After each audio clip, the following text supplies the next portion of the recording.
परमपिता परमेश्वर सतगुरु रामपाल जी भगवान की विशेष दया से, मेहर से, रजा से आप और हम सभी सत्सेवक भाई बहन जो साथ संगति से जुड़े हुए हैं, अपनी आत्मा के कल्याण हेतु हर प्रकार से मर्यादाओं में रहते हुए, संघर्ष करते हुए, गुरु वचन में चलते हुए सतभक्ति मार्ग पर मोक्ष प्राप्ति के लिए निरंतर आगे की ओर बढ़ रहे हैं।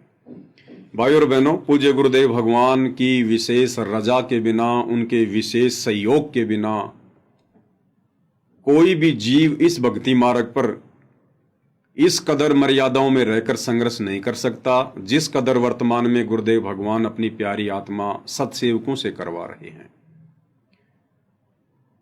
तो ये इस बात का सिंबल है, ये प्रतीक है कि वर्तमान में पूज्य गुरुदेव भगवान की विशेष रजा हम सभी सत्सेवक भाई बहनों पर है, जो भाई बहन मर्यादाओं में रहकर भक्ति कर रहे हैं, जिनके मन में किसी प्रकार का कोई दोष नहीं है, कोई विक्षेप नहीं है, ना भक्ति को लेकर ना भगवान को लेकर। जो आत्मा ना ही कोई मनमाना आचरण करती हैं कि जिस मनमाने आचरण के करने से उनके गुरुदेव की बदनामी हो, ऐसी आत्माओं फिर गुरुदेव भगवान विशेष मेहर बख्शते हैं। तो भाइयों और बहनों, ये कलयुग की बिचली पीढ़ी है और कलयुग की बिचली पीढ़ी में ही परमेश्वर साध संगतियां शुरू करवाते हैं। इससे पहले 3 युगों में, या यूं कहिए कि चौथे युग कलयुग के प्रथम चरण में भी साध संगतियां नहीं होती हैं, क्योंकि साध संगतियां परमात्मा इसलिए कलयुग की इस बिचली पीढ़ी में शुरू करवाते हैं क्योंकि इस समय परमेश्वर ने आत्माओं को हर प्रकार से दृढ़ करना होता है। और आज से पहले गुरुदेव ने केवल आत्माओं को चार्ज करना था, उनका मोक्ष नहीं करना था, क्योंकि वो मोक्ष का समय ही नहीं था।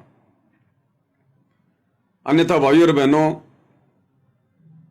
जितने अच्छे विकार आज से पहले परमेश्वर की शरण में आई हुई आत्माओं के थे, आप और हमारे भाई बहनों के थे, आप और हम तो आज नेक नीति और ईमानदारी में, शुद्ध आचरण में, उनके भाव में, भक्ति में हम लोग उनके आसपास भी नहीं है, निकट भी नहीं है।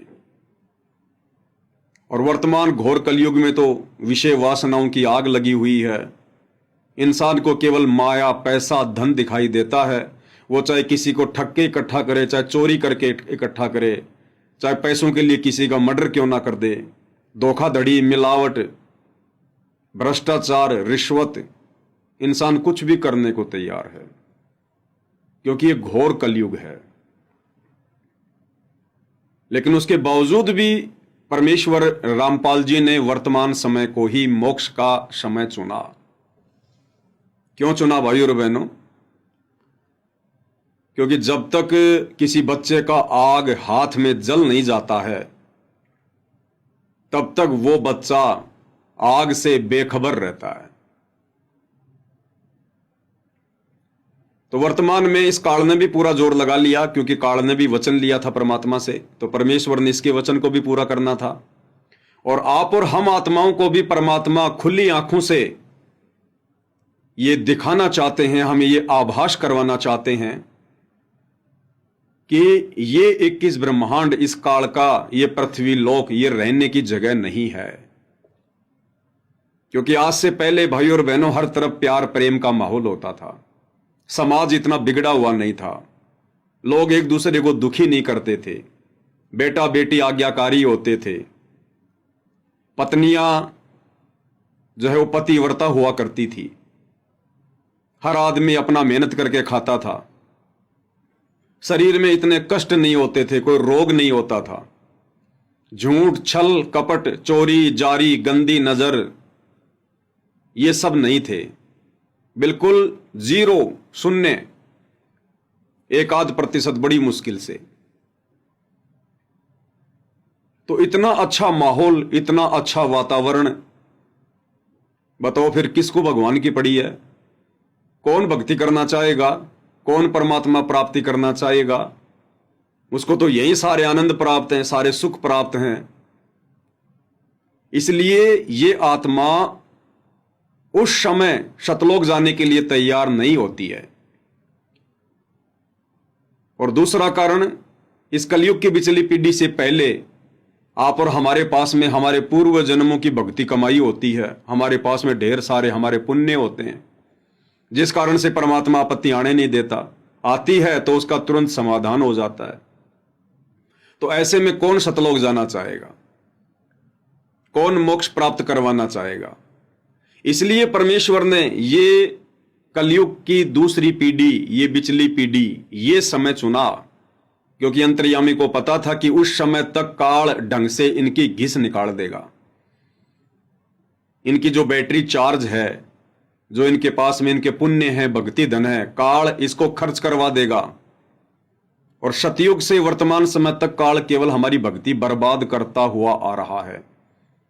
हमारी भक्ति जमा तो हो ही नहीं रही, इकट्ठी तो हो ही नहीं रही, क्योंकि काल के अंतर्गत जितनी भी साधना है उसको करने से हमारी भक्ति संग्रहित नहीं हो सकती, हमारी बैटरी चार्ज नहीं हो सकती।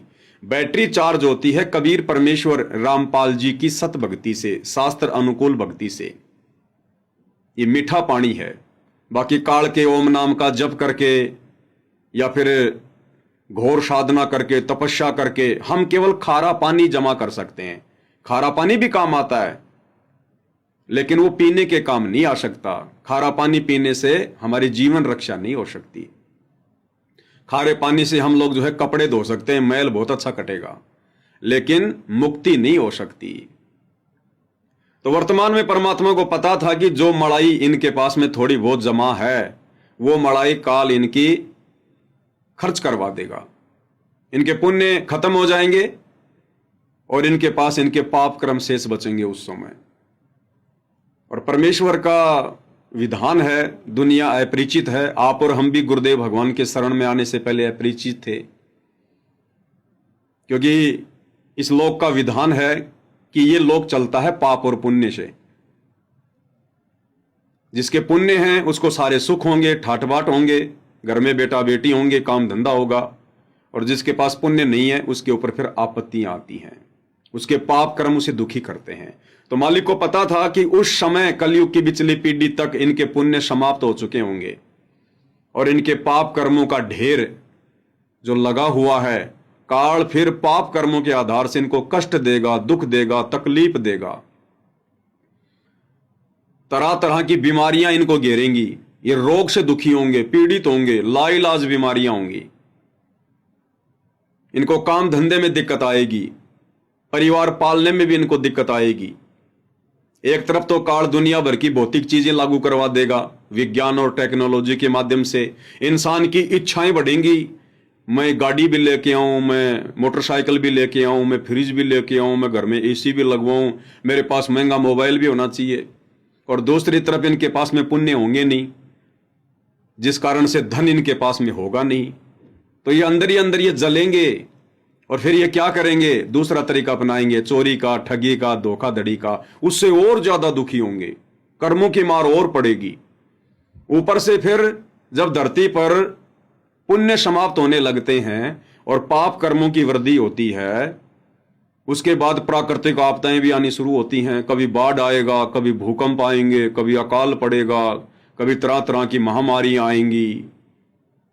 तो कुल मिला के अंतर्यामी गुरुदेव भगवान को पता था कि उस कलयुग की बिचली पीढ़ी वाले समय तक, क्योंकि परमात्मा भाई और बहनों फेरबदल नहीं करता। यहाँ के विधान में जो वचन परमात्मा ने दे दिया उसमें परमात्मा फेरबदल नहीं करता। मालिक चाहते तो हमारे को कलयुग की जो है प्रथम पीढ़ी में ही सतलोक लेकर जा सकते थे। जिस समय कबीर परमेश्वर रामपाल जी 650 साल पहले बनारस के काशी में आए थे, कबीर दास नाम से, परमात्मा चाहते तो वो कितना अच्छा समय था। बहुत अच्छे लोगों के विचार थे और शिक्षा तो भगवान उस समय भी दे देते, कौन सी बड़ी बात थी। ये विज्ञान परमात्मा उस समय भी शुरू करवा सकते थे, कौन सी बड़ी बात थी। ये सारा माल मटेरियल, ये खजाना, लोहा, ये कच्चा आयरन, ये सब कुछ जमीन के अंदर ही तो था। आज इंसानों ने कोई मंगल ग्रह से थोड़ा ना प्राप्ति की है। जमीन को खोद खोद के लोगों ने ये कच्चा सामान निकाला, मशीनों में जा जाके उसको मेल्ट किया और ये चीजें बना दी। तो ये धरती, ये पहाड़, ये जमीन 650 साल पहले भी थी, इंसान भी थे, बस भगवान ने दिमाग देना था। लेकिन ये परमात्मा किसी के अकाउंट में जब तक कोई इसकी शरण में नहीं आता है, परमात्मा फेरबदल नहीं करता। तो मालिक को पता था कि उस समय तक इनके पास में भक्ति धन रहेगा, और जब तक भक्ति धन है तब तक परमात्मा छेड़ता नहीं है। जैसे कोई चोर है, बलात्कारी है, कोई डकैत है, ये साइबर ठग हैं, दुनिया भर के लोग जो ठग रहे हैं लोगों को, ऑनलाइन ठगी कर रहे हैं, कोई मिलावट कर रहा है, तो भगवान तो सब कुछ देख रहा है। परमात्मा तो अंतर्यामी है, सबके कर्म कुकर्मों को देख रहे हैं कि भाई कल ये व्यक्ति फला 12 साल की बच्ची का रेप करेगा, बलात्कार करेगा, ये निकम्मा। तो भगवान तो देख रहे हैं, भगवान को तो पता है। फिर भगवान क्यों नहीं बचाता उस बच्ची को, उस निकम्मी आत्मा को क्यों परमात्मा सद्बुद्धि नहीं देता?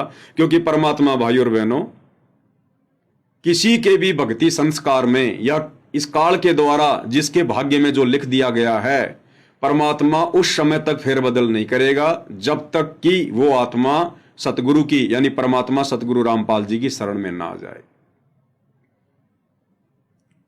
क्योंकि ये लोक रहने का नहीं है, ये हमारा ठिकाना नहीं है। अगर परमात्मा यही हमें सुखी करता चला गया तो हम कभी भी सतलोक जाने को तैयार नहीं होंगे। तो इस समय के विषय में गुरुदेव भगवान को पहले से पता था, वे तो अंतर्यामी है, इसलिए परमात्मा ने कोई फेरबदल नहीं किया। और परमेश्वर ने आज से पहले केवल हमें 5 यज्ञ देकर, हमें ये भक्ति देकर हल्की फुल्की, परमेश्वर ने हमारी बैटरी चार्ज की अध्यात्म वाली, और हमें मनुष्य जन्म मिलते गए और हम वर्तमान समय तक आते गए। अब वो ठीक का समय आ गया।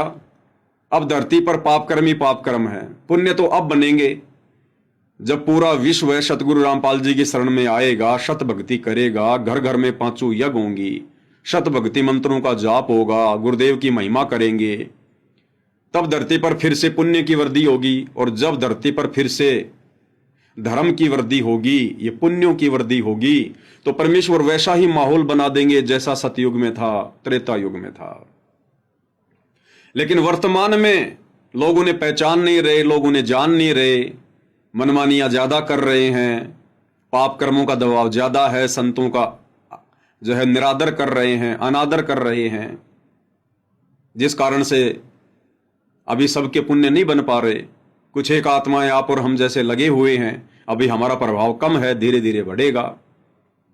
तो वर्तमान में धरती पर पाप कर्मों की अधिकता है, जिस कारण से अब ये प्राकृतिक आपदाएं तेजी से आएंगी आने वाले 3 से 4 वर्षों में, क्योंकि 2028 युग परिवर्तन का समय निर्धारित किया हुआ है। तो मालिक को पता था कि जब इस आत्मा के ऊपर आपत्ति आएगी पाप कर्मों के कारण, तब ये आत्मा परमात्मा को पुकारेगी, परमात्मा को हृदय से पुकारेगी, रो रो के पुकारेगी। तब इस आत्मा को भक्ति की जरूरत पड़ेगी। फिर इनको ज्ञान दिया जाएगा कि भैया देखो, भक्ति से सुख होगा और कोई तरीका नहीं है धरती पर। और भक्ति बनेगी सच्चे सतगुरु की शरण में आने से। फिर सच्चा सतगुरु तुम्हें शास्त्र अनुकूल भक्ति देगा, यज्ञ बताएगा, धर्म कर्म की जानकारी देगा, सच्चा रास्ता बताएगा। और जब तुम उनके बताए रास्ते पर चलोगे, जो गीता अध्याय 4 श्लोक 34 में लिखा हुआ है कि अर्जुन, यदि तुझे उस सनातन परम धाम की प्राप्ति करनी है, जहां जाने के बाद प्राणी लौटकर कभी इस गंदे संसार में नहीं आता, जन्म मरण के चक्कर में नहीं पड़ता, यदि तुझे उस परम धाम की प्राप्ति करनी है तो किसी तत्वदर्शी संत की खोज कर ले और उसकी शरण में जा। भली भांति उसको प्रसन्न कर, आधीन होकर दंडवत कर, सरलता पूर्वक उनसे सवाल कर, प्रसन्न कर, फिर तुझे वो महात्मा तत्व ज्ञान का उपदेश देंगे। तो इस विधि से भाई और बहनों धीरे धीरे फिर यहां का माहौल सुधरेगा। लेकिन वर्तमान में तो चारों तरफ आग लगी हुई है, अधर्म फैला हुआ है, और ये आने वाले 3 से 4 वर्षों में यानी 2028 तक बहुत तेजी से फैलेगा। तो आने वाले 3 से 4 वर्षों में पाप कर्मों की अधिकता के कारण जो ढेर सारी प्राकृतिक आपदाएं, शारीरिक आपदाएं और ये अकाल जैसी स्थिति बनेगी, तब भाई और बहनों इस आत्मा को परमात्मा की याद आएगी। कष्टों में, दुखों में, परेशानियों में ये आत्मा फिर परमात्मा को पुकारती है, और उसी समय परमात्मा फिर इस आत्मा की पुकार सुनता है। फिर परमेश्वर इस आत्मा को ज्ञान देंगे, फिर भाई बहन सत्संग सुनना शुरू करेंगे, क्योंकि उन्हें पता चल जाएगा कि गुरु तो हमने पहले भी बना रखे थे, सत्संग तो हम पहले भी सुना करते थे, धर्म कर्म तो हम पहले भी किया करते थे, मंदिर में, मस्जिद में, चर्चों में, गुरुद्वारों में दान धर्म भी किया करते थे, लेकिन उनसे हमें किसी प्रकार की कोई राहत नहीं मिली, हमें कोई फायदा नहीं मिला, उल्टी हमारी दुर्गति होती जा रही है। और दूसरी तरफ समय से पहले परमेश्वर रामपाल जी की शरण में हुए आत्माओं के घरों में जो सुख होंगे, जो शांति होगी, उसको देख देख कर भी वो लोग सोचने पर विवश होंगे कि वे भक्ति तो हम भी कर रहे थे और भक्ति ये लोग भी कर रहे थे, और ये लोग ना कोई देवी देवता की कोई पूजा करते, ना ये किसी मंदिर में जाते, ना किसी मस्जिद में जाते, ना ये फालतू में किसी को दान धर्म करते, ना ये कोई ढोलक मंजीरे बजाते, और इनके घरों में इतने सुख क्यों?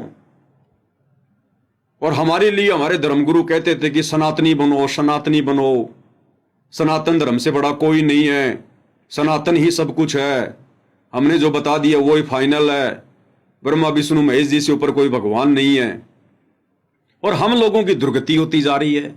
तो ये भाई और बहनों कई प्रकार के कारण बनेंगे, जिस कारण से फिर लोगों की बुद्धि ठिकाने आएगी, फिर लोग सतगुरु रामपाल जी परमेश्वर जी की शरण में आएंगे, ज्ञान ग्रहण करेंगे, और तब इस आत्मा को पता चलेगा कि मेरा जन्म तो मोक्ष प्राप्ति के लिए हुआ था।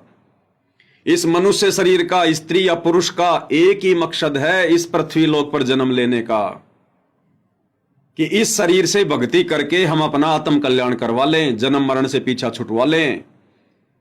अन्यथा यह काल का चक्कर यहां इसी प्रकार से चलता रहेगा, किसी जन्म में सुख, किसी जन्म में दुख, कभी गधे कुत्ते सूअर 84 लाख योनियों में महाकष्ट, तो कभी ये राजा बना देगा, महाराजा बना देगा, देव पद पे बैठा देगा, थोड़ा सा सुख दे देगा, और उसके बाद फिर 84 लाख योनियों में गधा बना के भेज देगा। फिर ये आत्मा ऊपर को जाने की सोचेगी, फिर हमारी सुरती सतलोक को चलेगी। तो वो समय भाई और बहनों ये फिक्स किया हुआ परमात्मा ने। इसलिए परमेश्वर वर्तमान में समय से पहले आकर अपना ज्ञान दे रहे हैं, समय से पहले आकर, क्योंकि मार्ग तो परमात्मा ने 1994 से शुरू करना था कि जब आवे 5505 तभी वचन मेरा होगा साचा। अब 1994 में अपना मार्ग शुरू करेंगे, यथार्थ 13वां कबीर पंथ शुरू करेंगे, तो ये थोड़ी है कि 1994 में सीधे सतलोक से आकर प्रकट हो जाएंगे, 40-50 साल की उम्र में आके प्रकट हो जाएंगे। अगर ऐसा किया तो वर्तमान में काल ने लोगों को इतना झूठा ज्ञानी बना दिया, इतना झूठा स्याना बना दिया कि लोग विश्वास ही नहीं करेंगे, सोचेंगे ये काम तो कोई जादूगर भी कर देता है। हम जादू देखने जाते हैं, जादूगर लड़की को बीच में आरे से काट देता है, फिर जोड़ देता है, एक टोकरी के अंदर मिट्टी डाल के कबूतर बना देता है। ऐसे ही ये कोई छोटी मोटी कोई सिद्धि होगी इनके पास में, जिस कारण से ये प्रकट हो गए होंगे। अब लोग विश्वास नहीं करेंगे इन बातों पर, लोग जादूगर मान लेंगे भगवान को, जादूगर है जादूगर, कोई जंत्र मंत्र जानता है। इसलिए भाई और बहनों परमेश्वर को समय से पहले आना पड़ता है। तो 8 सितंबर 1951 को परमेश्वर कबीर जी, सतगुरु रामपाल जी इस धरती पर प्रकट हुए, गांव धनाना, जिला सोनीपत, हरियाणा, भारतवर्ष में। और परमेश्वर ने एक साधारण जन की भूमिका करते हुए, अपने आप को छुपाते हुए, क्योंकि ये सबसे बड़ा एक्टर है, इससे बेस्ट एक्टिंग संसार में कोई नहीं कर सकता, कोई नहीं कर सकता। और फिर ये परमेश्वर धीरे धीरे धीरे धीरे आगे बढ़े, और 17 फरवरी 1988 को आदरणीय गरीबदास जी के 12वें पंथ में इन्होंने प्रवेश किया कि 12वें पंथ हम ही चलावें, सब पंथों को मिटाकर एक पंथ चलावें। उसके बाद एक अच्छी आत्मा को, आदरणीय रामदेवानंद जी को, जिन्हें हम अपना दादा गुरु जी कहते हैं, उस आत्मा को निमित्त बनाया परमेश्वर रामपाल जी ने अपने मुंह बोले गुरु के लिए। और फिर 1994 से इन्होंने अपना यथार्थ 13वां कबीर पंथ शुरू किया। तो इस प्रकार भाइयों और बहनों परमेश्वर ने वर्तमान समय को भक्ति युग नाम दिया है, स्वर्णिम युग का नाम दिया है। इस समय आत्माएं अपना मोक्ष करवा सकती हैं, जन्म जन्मांतरों के झंझटों से मुक्त हो सकती हैं। तो यहां पर हमारा चंद आत्माओं का परम सौभाग्य है कि दुनिया जहां अपने परवरदिगार से, परमेश्वर रामपाल जी से पीठ किए बैठी है, अज्ञानता में झूम रही है, और आप और हमें परमेश्वर ने इस अध्यात्म के रंग में रंग दिया है।